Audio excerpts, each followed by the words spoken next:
Okay, welcome everybody. Thank you for coming to our fraud prevention seminar. My name is Michael Salerno. I'm the Grand Knight here at the Knights of Columbus. We are hosting this event for you this evening. We have a very important topic that was brought to me by a cybersecurity specialist, Steve McGrath, a few months ago. And we decided to hold this financial seminar for fraud prevention because of the prevalence of fraud that's happening. I work in the banking industry, so I see it firsthand of what's happening. It's happened using my bank's name, it's happened to my customers, and we felt that this is very important to a seminar to bring to the community. The Knights of Columbus, historically, as you may or may not know, we are a nonprofit charitable organization. We raise money for organizations that need money in the community. And many of you, I've seen many familiar faces here, have come to our events, have helped us raise some money, and but a big part of the founding of the Knights of Columbus was about financial security. Blessed Father McGivney, the founder of the Knights of Columbus, would send around a basket to collect money for widows whose husbands have died to help support the family. And that turned into a multi-billion-dollar insurance program, which we use to support for security for our members. So tying that into, all right, how do we help protect the finances of those in the community? The scams that are happening, the organizations behind them have become so prevalent, as I mentioned, that we just felt it'd be an injustice if we didn't bring this type of an event to the community here. So thank you for coming out today on this chilly Saturday morning, but we have a great lineup here for you. The speakers tonight will include Alex Ring, to my right. She will be presenting the slides and some video for you to watch. Also, Joe Sullivan from the police and the Lexington Police Department will be here. Thank you. Thank you, Michael. So my name is Alex Ring, and I work for an organization called Operation Shamrock. Operation Shamrock is also a nonprofit organization that fights against crypto-enabled scams. And you're probably wondering, okay, Alex, how big is this crypto scam problem? Because some of you probably did not hear about it. But we have Lexington PD here, and they will tell you exactly how big this problem is in this community. I am from Hampton, New Hampshire, and it's a small town, if you exclude the summer, right, when we have almost 150,000 residents. But during the off season, we have about 16,000 residents, and we're losing millions of dollars. And I'm sure Lexington PD can vouch for that is happening in Massachusetts. Crypto scams are just like any other scams that are using cryptocurrency. Full stop. We're not gonna complicate this, right? Cryptocurrency, it's type of digital currency. Think of your US dollars that are sitting in your bank. You can check them online. Same thing with cryptocurrency, okay? It's being used massively for scams. This is a multi-billion-dollar problem. We're talking hundreds of billions of dollars being stolen from American citizens. These scams are exploiting cryptocurrency as a technology and its users. They're using social engineering, right? With the rise of artificial intelligence or AI, we see a lot of fake videos, a lot of fake pictures on the internet, impersonations. We see false promises, fake investing platform. Michael mentioned that he works for a bank, and they've been using its name to lure you into investing money into that platform. In some cases, if you invest into their fraudulent scheme, you may be even able to pull some money out, small profits. They will tell you, oh, it just invest $1,000 and see how it works. And that fake platform is gonna show you that in a week, you probably made $5,000. They're gonna tell you, pull that money out. And you're gonna pull $5,000 and you're gonna think, I just landed on the biggest profit, money-making cow, right? So I'm gonna put in all of my life savings. I may pull money out of my 401k. Okay, I just worked a case recently, actually this week, that came in where a victim pulled their entire 401k. It was $4.5 million. He pulled it and put it into a fraudulent account. They were pretending to be an actual investing institution, Vanguard. We all heard of Vanguard, and probably some of us are investing our money in it. That's what happened. urgency and pressure. Impersonation that I mentioned, a lot of them are impersonating Lexington PD, Hampton PD, FBI, IRS. That's the urgency. You owe taxes. Nobody wants to owe taxes, right? We're all good citizens. We pay our taxes on time. And when you hear that, you want to act fast. The Lexington PD calling you, there is an arrest warrant out for you. That is a very scary experience, right? You hear that, you're like, I didn't do anything wrong. How do I fix this? I need to do something about this. That is what they're banking on. Anonymity and irreversibility.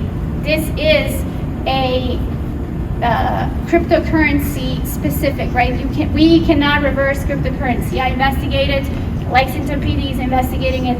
There is no reversing crypto. That is why they're using it and exploiting it. So I'm not gonna make you read all this, don't worry. I highlighted the most important portion here. So Chainalysis is the largest cryptocurrency tracing or forensic company in the world, and they issue an annual report every year. The report is coming out in pieces right now because we have just finished 2025, but the first report that came out, they said that impersonation scams exploded 1,400%. Tell me another crime that is exploding 1,400%. You cannot name it. This is why we're here, and this is why we're talking about crypto scams. The most popular scam in the world is called pig butchering scam. I know it sounds pretty bad. We didn't name it, okay? It wasn't us, it was the scammers. This scam originated in China in 2016. And during COVID, what happened? We were all home and we were all scrolling on our phones, watching cats doing funny things, and everybody started making sourdough, right? While we were doing that, scammers were hard at work. In 2020, it's when we've seen the scams move in to United States. This was a Southeast Asia problem, and then all of a sudden, 2020 came and it became America's problem. Like I said, this is the most popular scam in the world. Pig butchering comes from a Chinese term, 杀猪盘, which means fattening up the pig before the slaughter. It is highly manipulative and very elaborate scam. So this can come in many forms, and I'm gonna show you actual examples. You may get a message, you can't really see it, but somebody will send you a message that says hi. Yeah. We want to know who it is, right? We want to make sure we don't lose somebody's number. We want to make sure that we're responding back. We're nice people. In general, we are nice people. We want to help people out. So if they got a wrong number, I want to make sure I let them know. Or it may be a friend that I haven't talked to in a long time. So this person messaged me and said, hey, and I said, hi. And they said, are you coming to the yacht party tomorrow? I said, I think you have a wrong number. But they tried to continue the conversation. Are you Anna? I'm Shirley. I live in San Francisco. Where are you from? Very innocent, right? Now imagine post-COVID-19, we are more prone to start a conversation online. It is not unusual for us to talk to friends on Facebook, on Instagram, on Snapchat, on TikTok, even on LinkedIn. Some of us are on LinkedIn. There's a lot of scams everywhere, right? But it is natural for us to talk to strangers. Hi, how are you? You may be added to a WhatsApp group. Randomly, if you're using WhatsApp, you get added to an investment group. I have the secret. My cousin told me 400% profits, return on investment, and stuff like that. So I have an example because I wanted to know what is their MO. Okay, how did they get you into this scam, right? So I started talking to this woman, who is actually not this woman, because I ended up finding her on the internet, and she lives in Poland, and they took all of her photos out of a dating profile, and they have been using it for scams. So she asked me if I wanted to go golfing tomorrow, and I said, I think you have a wrong number. and she said, "Thank you very much. You seem like a friendly and kind person." I am a friendly and kind person, right? I love to hear that about myself. And I said, "Good luck finding Fanny," because she had a wrong number. And she said, "We can always meet better people without realizing it. And I'm so happy to have met you because of this wonderful coincidence. My name is Miranda. What's your name?" Perfect intro. Now imagine if you have maybe just moved to a new town, you maybe moved away from your family, you took a new job, you're alone. Maybe your family is far away, maybe your family moved away. You want to start this conversation because you have nothing better to do on a Thursday evening, right? So this is what we do. We move our conversation to Telegram. Telegram and WhatsApp are their applications of choice because they have end-to-end encryption. So when the police tries to get the data from it, they don't get anything. So it took her 47 days. 47 days for her to introduce an investment opportunity for me. That means that for 46 days, we talked every single day. She sent me the most amazing messages every morning and every evening. Good morning. I hope you go out there and seize the day. I hope you accomplish everything you set out for yourself. It is a psychological game. And I knew exactly what was happening because I knew she was a scammer. And I will catch myself. I wonder what Miranda's doing today. That's how good they are, right? So she sends me a screenshot of her trading platform, and she said that she made $1 million. So she said, "Transaction complete." I said, "Nice." And she said, "I'm going to cook, talk to you later." That is by design. She stopped the conversation at that point and she left me to sit with the information that she just made $1 million profit in cryptocurrency. In a actual scenario, you will probably be thinking, why am I not making $1 million when this 28-year-old woman is doing that, right? And it's easy. She told me she's gonna teach me. She started sending me articles, legitimate articles about investing. And we started talking, right, about it. And I said, "Yeah, I would love to learn from you." And then something struck me when she said, I said, "Thank you for wanting to teach me about this investing opportunity." And she said, "Of course, we are good friends. We are good friends. We have been talking for 40-something days." We ended up talking actually for 3 months. 3 months. Now, think about that. Yes, that was a stranger when she first sent me a message. But 47 days in, 90 days in, that's no longer a stranger. So we can't say, how could you send money to a stranger? No, I sent money to a person I trusted. They have time. This is not today for today scam. They're not looking to steal $250, $500 out of your wallet. They're looking to steal your entire life savings. This is their end goal. So I know Lexington PD has some local statistics, but in 2024 in United States, we have seen $12.4 billion stolen in United States. 12.4 billion with a B. What does YOY mean? Year over year. Okay, thank you.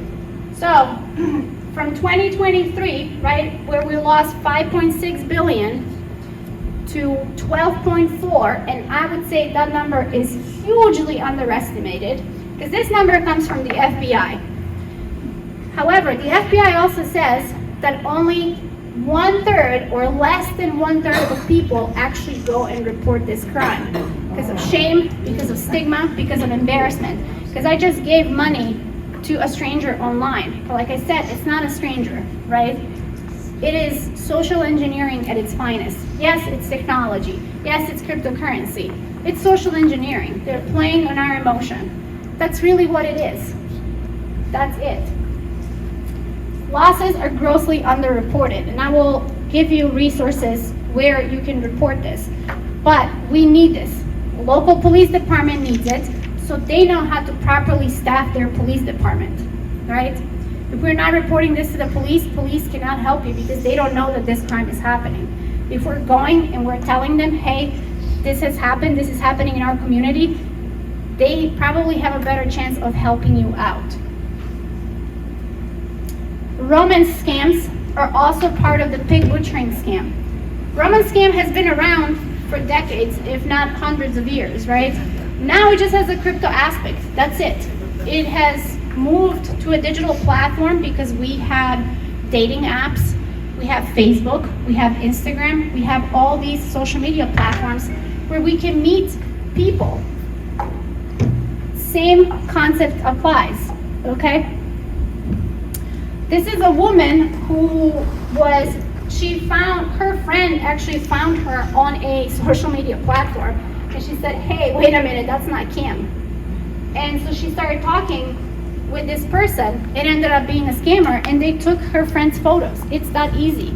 You go on Facebook, you can screenshot anybody's photos, and you can make an entire life story for somebody. We like to share pictures from our vacation, when we go have nice dinner, when we're on a yacht, maybe we're golfing. We love to share our life with our friends on social media. It is natural. Celebrity scams. I usually get a lot of laughs about this, but I want to point out that emotional aspect of this, okay? This we can see that it's Brad Pitt, right? We know him, we love him. If you take a look at this, you will actually realize that it's deep fakes, right? They're fake photos that somebody made and impersonated Brad Pitt. These are actually all from a video. So this woman in France started talking to Brad Pitt on Instagram. Actually started talking to his mom because she was following a Brad Pitt fan group.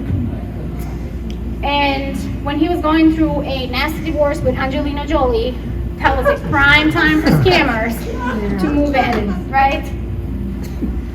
They were talking for 7 months. 7 months. And they were doing video calls.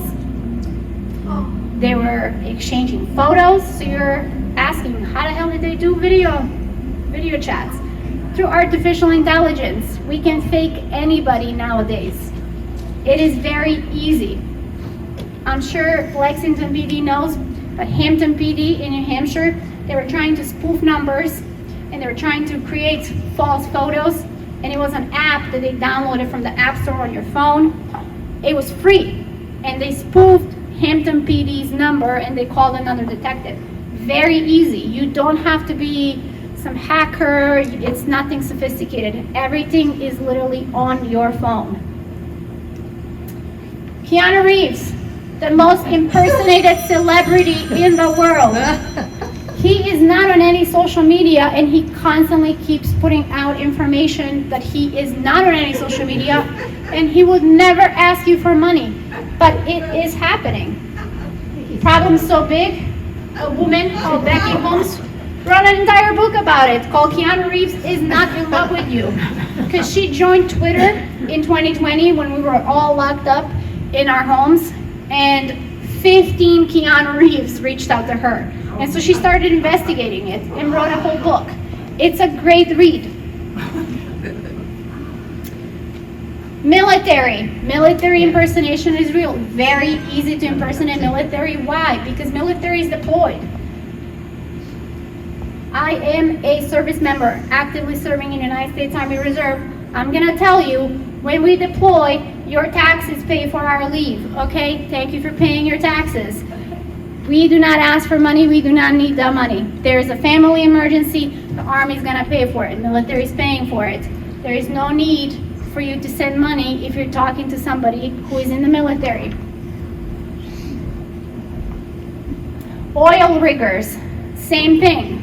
Oil riggers, it's a very lucrative industry if you didn't know, but they're all in far, far away countries, right? They're in Africa, they're in Asia, they're in Alaska. So they're away. So they can fake an emergency. Now, the woman that was talking to Brad Pitt, I said she was talking to him for 7 months, okay? I have worked cases where women were talking to their scammers for a year and a half. A lot of time. A lot of time, those are not strangers anymore. So if a person you have been talking to and sharing your deepest secrets for a full year, they tell you that they have a sick family member, you want to help them out. They're asking you for $5,000, you're probably going to send it. I would do the same thing, right? It's in our nature. We want to help our loved ones. It's happening in LGBT community as well. I love to include this because they usually are very underrepresented in many areas. So you add shame, stigma, embarrassment, and then being part of LGBTQ. Scammers do not discriminate, right? They don't care if you're 20, they don't care if you're 70. Money is money for them. How do you spot a scam that it's from a scam? You meet them on some type of an app. Doesn't have to be dating, it can be social media platform. They ask you to move away from that platform and go to WhatsApp or Telegram. That's a huge red flag. They start expressing their love for you very quickly. A week or two in, they're already telling you I love you, run. They start talking about money, run faster, right? Okay? I have an investment opportunity. Oh, I own a business and I have my aunt, she graduated from Harvard and she taught me how to invest into cryptocurrency. I don't want to tell you about it because it's high risk, don't worry, run, right? Anybody mentions investing, cryptocurrency, gold options, run away. These people are not here for the love, they're here for the money. If they're asking you to invest money in their platform in a what may seem like a legitimate platform like Bank of America or Wells Fargo or any of the legitimate Bitcoin exchanges or crypto exchanges, run. You want to invest crypto, there are better ways and safer ways to do that. I do have a whole slide on crypto ATMs, and I know that's my pay point. I'm sure it is for the PD as well. Anybody ever tells you to go to a crypto ATM, do not do it. Number one, call your local police department. Number two, hang up because they will keep you on the phone for hours. Crypto ATMs in our community do not have a legitimate purpose. They are just like bank ATMs. They look exactly like bank ATMs, and they are for cryptocurrency transactions. How do you know it's a crypto ATM? It will say, you will, because it only does cryptocurrency. There is no cash. As of right now, no. You guys don't have any crypto ATMs? Yes. As far as I know, no. That's very lucky. So in Hampton, New Hampshire, there's 30 of them. 30. There's probably 5 regular ATMs. If you like maybe 2 gas stations and we have a couple of banks, that's it. Crypto ATMs, every grocery store, every pharmacy, every gas station, they are everywhere. And this is why we have a high number of scams. Phishing scams, I think I heard somebody talk about this right before I started the presentation. Phishing scams are those text messages that you get on your phone that say, you didn't pay your tolls. Okay, we all got that one, right? You have unpaid tolls. Your package couldn't be delivered, your USPS package. Those are all scams. How it works is that they either send you an email, like I got a fake PayPal invoice right here, and it looks very legitimate, right? It has a PayPal logo, customer service support help desk number. But when I looked into the email, I saw that it came from christyyvette@gmail.com. It's not a PayPal address, right? But if I was rushing, if I wasn't paying attention, I see an invoice, I'm like, hey, I didn't buy anything through PayPal. I'm gonna call this number, right? Because it's right there. I don't gotta Google it. I'm just gonna click on that number and call it. This is how you end up in a scam. I will tell you a quick story. So my neighbor, she was trying to cancel Amazon Prime. So her husband just died like 2 months prior, and she was going through all the finances, and she never did that before. He was in charge of everything. She was going through the bank statements and she saw that she has Amazon Prime membership. And she's like, I don't use Amazon Prime, I'm just gonna cancel it. She Googles how to cancel Amazon Prime membership, clicks on the first link on Google search, and it was a scam website. She fills out the information, customer support service calls her, they tell her, your account is hacked. They kept her on the phone for 3 hours. What happens to us after we have been listening to somebody actively for 25 minutes? Our attention span just goes down, right? 3 hours, they wore her down, she's 78. So she took all the money that she had and she put it into a crypto ATM. When she put it into a crypto ATM, she realized, I think I just been scammed. Luckily, she called another neighbor who knows what I do, and we immediately went to Hampton PD. They're currently in the process of recovering her money, which is not usually what happens. Cryptocurrency is not, the recovery rate is less than 1.5% currently on United States as a whole level, right? So very hard, so do not click on those links and do not talk to somebody who is trying to talk to you for 3 hours. FedEx, right, another one. Voicemails. Does anybody get voicemails where they're telling you, hey, this is Amazon, I'm calling you to authorize a payment for $14.99 for an Apple MacBook Pro. It happens from Apple, it happens from Amazon, any big store brands like Microsoft as well. But if you look closer, the number that called me was from Russia, right? But those are the things that we may not necessarily be paying attention. Hey, are you looking to sell your property at the most random address ever? 328 North 2nd Street. What is that, right? Fidelity investment, right? And you may be like, hey, I don't even have a Fidelity investment account. I'm gonna click on this link and make sure that nobody's charging my account. Do not click on any links, ever. DMV, this is my favorite. I don't know how they always find me. I have anywhere from Maine all the way to Florida. If you're Googling and you come up on this screen, it's gonna say, hey, you have a computer virus. Your computer is infected. Do not click on any links, right? One thing you're gonna take away from this is do not answer phone calls that you don't know. If they're legitimate, they're gonna leave a voicemail, okay? That's it. You're not missing out on anything. You're not missing out on lottery. Do not answer those phone calls. Do not click on any links. Do not call this number. If you get this screen, unplug your computer. Try to close the tab. Do not call the number. Do not click on any links. It may look like this, right? Some of them are more sophisticated. They may look even like this. It almost looks like a Windows PC, right? Like a restart. But it has that number. Microsoft does not provide you with that number. Do not call it. Impersonation scams. I just want to say, you know where you said CDX, I like that you said to unplug your computer, because I don't know if anyone else has noticed, sometimes the X's are in places where they're actually clickable and it takes you in there. So the exit, I've The seen that best a lot way lately. is try to close your browser. Do not click anything on the screen, or just unplug your computer. If it's a laptop, take your battery out or whatever the case may be. But do not click on anything on that specific screen.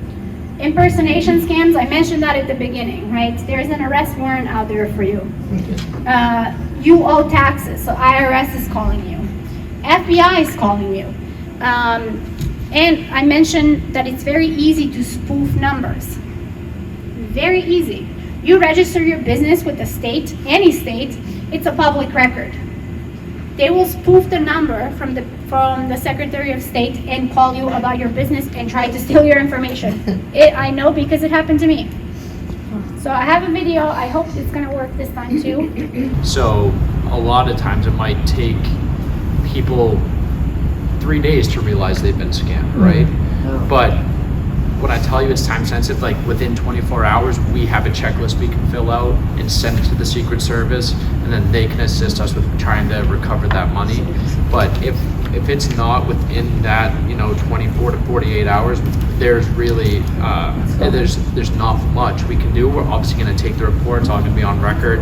We'll do what we can. We'll still fill out that checklist, but more than likely, when it's not within that 24-hour period, it's going to be a lot more difficult and probably next to impossible to recover that money. But that's why when people feel ashamed about it, they realize they've been scammed, but they're too embarrassed or whatever it is to come into the police department to report it. We're not judging you. We want to help you, right? But we can only help you if it's brought to us, if you report it within, you know, and sometimes it takes a little bit to realize, oh my gosh, I think I've been scammed. We get that. But you know, after sitting here and listening to this, you should be able to, you know, I just put a large chunk of change into this strange machine I've never even heard of before. So now, and now the word's going to spread, right? You guys are all educated now on maybe some red flags and what to look for. It's just super important that within that, as quick as possible to report it to us, because the quicker it gets reported to us, the quicker that we can try and recover the money. But again, it's now the federal government, the Secret Service, they're gonna assist us on assisting to get that money back. Just because even if we get it in within 24 hours, it doesn't mean it's 100% guaranteed you're gonna get your money back. But the quicker it's reported, the quicker we can move on it, and the more likely chance we can help. That's another thing we've been dealing with a lot in Lexington. What was the question, Jim? So she's talked about the gift card scam, right? It's not the same, really, but you know, you owe whatever to the IRS, right? And is it normal for a government agency to request you to go buy Amazon gift cards or Target gift cards to pay them? It's not, right? Yeah. So that's why you have to be actively questioning stuff like that, right? When you're spending money on anything, talking to a third party you've never met before, you need to be aware of, okay, well now they're asking me for money, red flag, right? So if you never met them in person and now they're asking you to send them money or an investment, red flag. But again, the gift card things happen and they're so believable, and it doesn't matter how old you are. I work mostly with juveniles. I'm a school resource officer. It's happening to them. It's not just targeting a certain demographic. It's anybody can be a victim of this, and that's why we're trying to make awareness of it. And the quicker it gets reported to us, you know, if somebody was going to they just had a weird feeling, the hair was sticking up on the back of their neck, being like, this just doesn't sound right, hang up and call the police department, and we'll be able to advise you, yes, this is a scam. Don't go to Cumberland Farms and buy $500 worth of gift cards. It's a scam. It's not what a regular company or agency would do for payment, right? So I would hope that more people would realize but it is still happening, and it's happening more than you would think here, even in Lexington. Oh, I'm sure. And there's a third mechanism as well. We were talking about crypto and gift cards, but also the use of Zelle. Once a Zelle, if you're using online transfer from bank to bank, once a Zelle transaction is conducted, the transaction is final. You cannot get that money back. So some of the most sophisticated scams happening right now are involving Zelle. It happened with my bank, and folks said, thought that the customer service from our bank called them, said, in order to reverse this transaction, you have to Zelle this amount. The banks will never do that. So the best, if you ever get a call like that, even if it's from a bank, go to your bank directly. Go into the branch, because they'll claim I'm calling from your local branch. Look at the phone number. As Alex said, they'll spoof that number, and they're actually not calling from the bank. So Zelle is another mechanism which the transaction can't be reversed. We still have to talk about it. There are many ways that check scams work, but if you do get a check from someone that you met online and you deposit it in your bank, usually what's going to happen is they're going to tell you, oh, that was by mistake, or I sent you more than I was supposed to, and then they're going to ask you to send them that money through Zelle, and you're going to do that. The check is going to bounce, and now the police is going to get involved, and in some jurisdiction you may get charged as a money mule, right? Money mules are illegal. So you get a check, you don't know what it is, you're not sure, like the detective said, back on your neck, like the hairs are up, call Lexington PD. ask them, and I am sure they will be more than happy to assist you. They would rather take your phone call and assist you with that than you coming in and telling them that you just lost $200,000. Believe me, they're more than happy to answer your call. That's how Hampton PD is too, and so utilize that resource. You did not win Publishing Clearinghouse or any other contest you never entered. It happens all the time. Happens all the time. Remember, do not click on any links. Do not answer any phone calls that you don't know the number. If you receive an invoice for a purchase you did not make, do not click on that link. Do not call the number in that email or a text message or however you found out. The best way to contact a company, let's say PayPal, go to your browser, type in PayPal, and go to their website. Do not click on sponsored results on Google, as anybody can spoof that and pay for it. Meta is in hot water right now because on Facebook, they have been allowing scammers to advertise, paid advertisements. They have made $9 billion from it. And they're saying that it's legal business because those companies were incorporated. Okay? So, do not click on sponsored links. If you Google PayPal, make sure that it's not sponsored and make sure it says paypal.com. If it's your bank, do not Google it. Take the back of your card, take your card, turn it right, there is always a number that you can call that number. Do not call back the number that called you. I hung up on my bank several times. They call me and, oh, there's a fraudulent charge on your card. I hang up. I take the back of my card, call that number, and then I say, hey, there's a fraudulent charge. Can I talk to the fraud department? And they may say, we didn't call you, or they may say, yes, we called you. And they will understand, hey, I'm sorry I hung up on you, but safety first, right? If you receive a suspicious email or pop-up message on your computer, unplug that thing, right? Take the battery out, close it, do not click on anything on that page.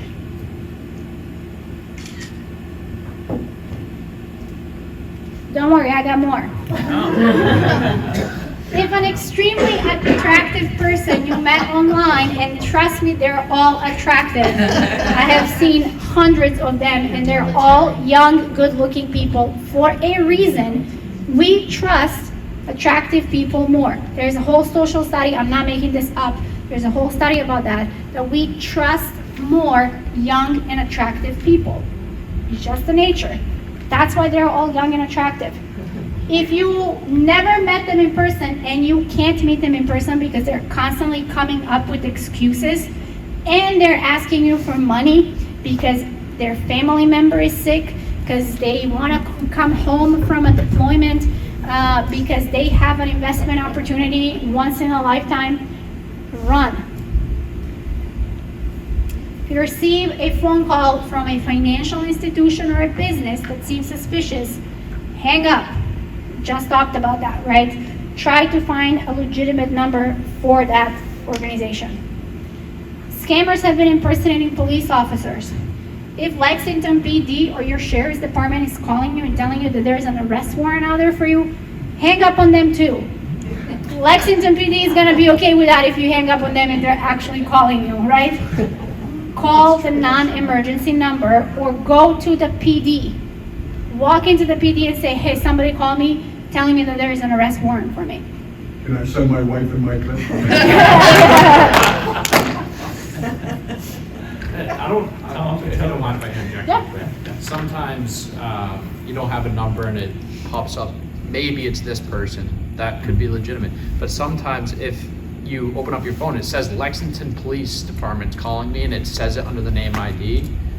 That's probably not legitimate because it would just come up as a regular number, right? Mm-hmm. So if our dispatch center is trying to call you, it's going to come up as a 781-862-1212. That's just what the number is going to be. They'll introduce themselves as whoever they are from the police department. If somebody's spoofing our phone number, they can plug right in, oh, caller ID, Lexington Police Department, they'll answer it, right? So that's just another thing to look into as well. Yeah, thank you. If I have a warrant out for my arrest, would the Lexington Police Department even call me? I mean, wouldn't they just I show mean, up? it is possible. Oh, so they More would than call you and likely- say, "Hey, we're I gonna don't come wanna get say, you." hey, you know. I don't know how it maybe works. it I would think wouldn't they'd have- come out. Realistically, if we want some cooperation to say, hey, you know, I we see. have this. So it's possible. Okay. You can turn yourself in, maybe. More than likely or not, depending on the Go for crime, it. we're Alright. gonna go find you. Fly out. Yeah. What they're not gonna say, there's an arrest warrant out there for you, and you can pay $10,000, Right. and you put money Right. into a crypto ATM, and they would say, because I was asking a victim, like, how did you send money to a police department for an arrest warrant in a crypto ATM? And they said, they said it's government approved. Okay, that sounds legitimate enough, right? I don't know anything about crypto ATMs, so I'm just gonna put my money in and hope that Lexington PD is gonna get that money. Trust your instincts. This is number one thing I hear from victims that report these types of crimes. I knew something was wrong. Trust that instinct. Talk to people. Talk to your family. Talk to your friends. Talk to your neighbors. Talk about this. This is the only way we're going to defeat it. Okay? I like to joke in the military, government's not going to come and save you. Right? We have to save each other. We have to do this.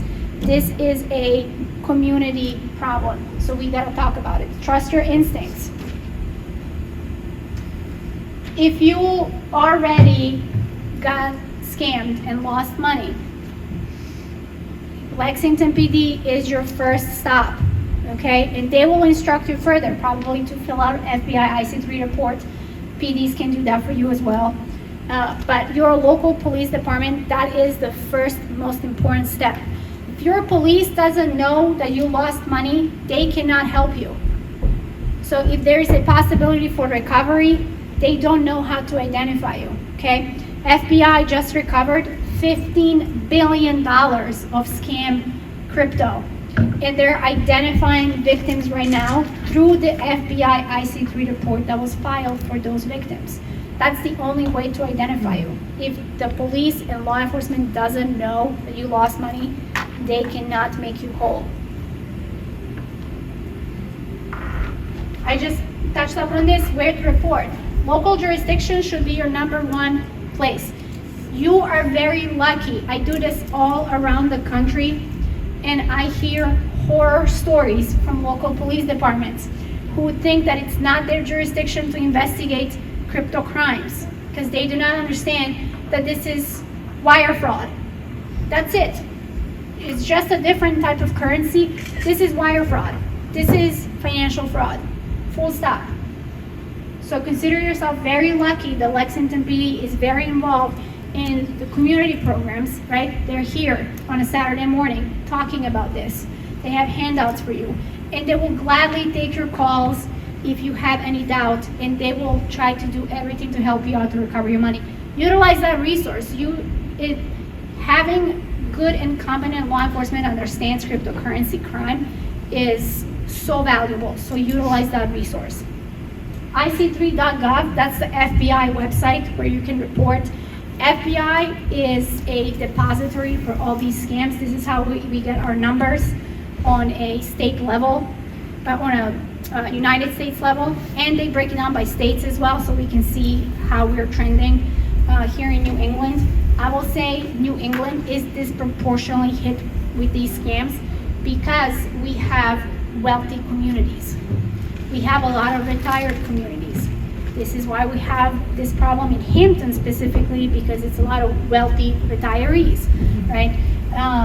So definitely report it to IC3, and your police department can help you out with that. And then Operation Shamrock, the organization that I work for, has something called Crypto Coalition, and it's 2,500 active law enforcement agents who are donating their time to help out victims who do not get the support from their local police departments. There are police departments that do not have resources to investigate cryptocurrency crime. So we have solved that problem by getting active law enforcement to volunteer for us. So if you get scammed, you can go to operationshamrock.org and fill out a report, and a qualified law enforcement agent is going to reach out to you and they will tell you what can and cannot happen. You will get an answer. Because you have Lexington PD, go to Lexington PD first. Lexington PD, I don't know if you guys are part of Operation Shamrock, but I will make sure you guys are. If you have time and you feel empowered a little bit, what I have been talking for about an hour and so, and you feel passionate about it, you can join the fight. It's a QR code. It's not a scam, I promise. Even though I will tell you do not scan QR codes, this one is legitimate.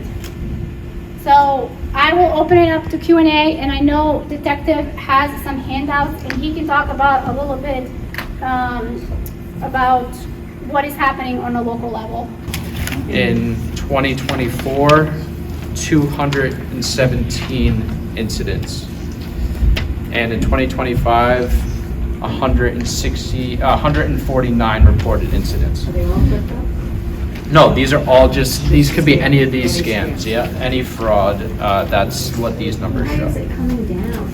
From her talk, it should be going up. Right, I think a lot of people are now being educated, but that's only reported, Oh, right? correct. Yes. So could that number be a lot more? Absolutely. If that's what was reported to us, that's our statistics from the last 3 years. It looks like it has been going down, but that's only because that's what's been reported to us. And the reported incidents are less than the victims. Is that because you count a couple as two victims? That could be it, Yeah, yep. something like that. They're pretty much about the same. There's 2023 looks like it was a little bit more of a spread, but yes, I think that's probably it. If a police station doesn't have the facilities or whatever to investigate, do they notify Shamrock, or do they tell you to do it yourself?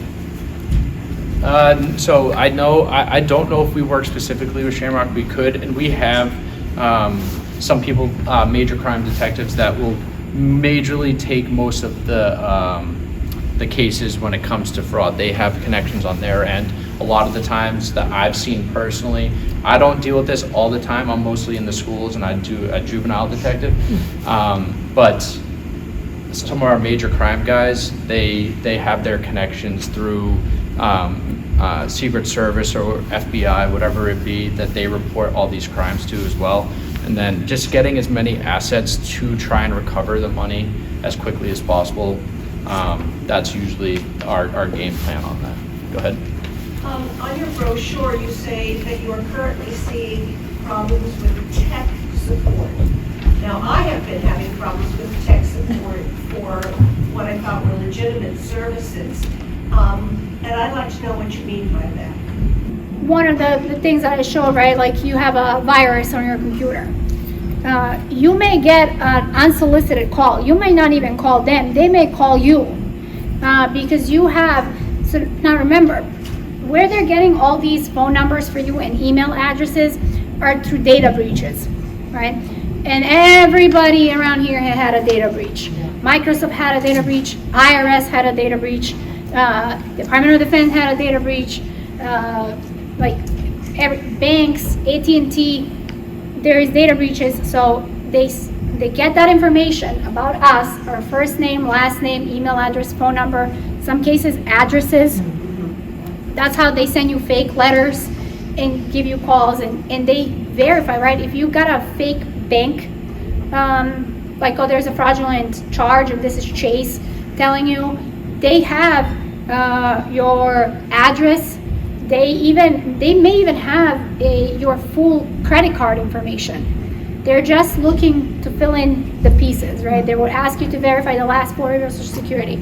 So stuff like that. So this is where they're getting phone numbers. So if you have Microsoft license and they call you and they say, hey, there's a fraudulent charge, or we see that your computer is infected, and they will what they will do is they will try to install a remote access on your device. This is what my neighbor experienced. She installed a remote access app on her phone. Amazon, right? That's a tech support right there. They were trying to help her cancel her subscription. She installed the remote access on her phone, and they helped her set up her banking online. So they saw her username and password. Immediately got access to her banking. Luckily, we were able to shut everything down and delete the app, but that's just one of the examples for tech support.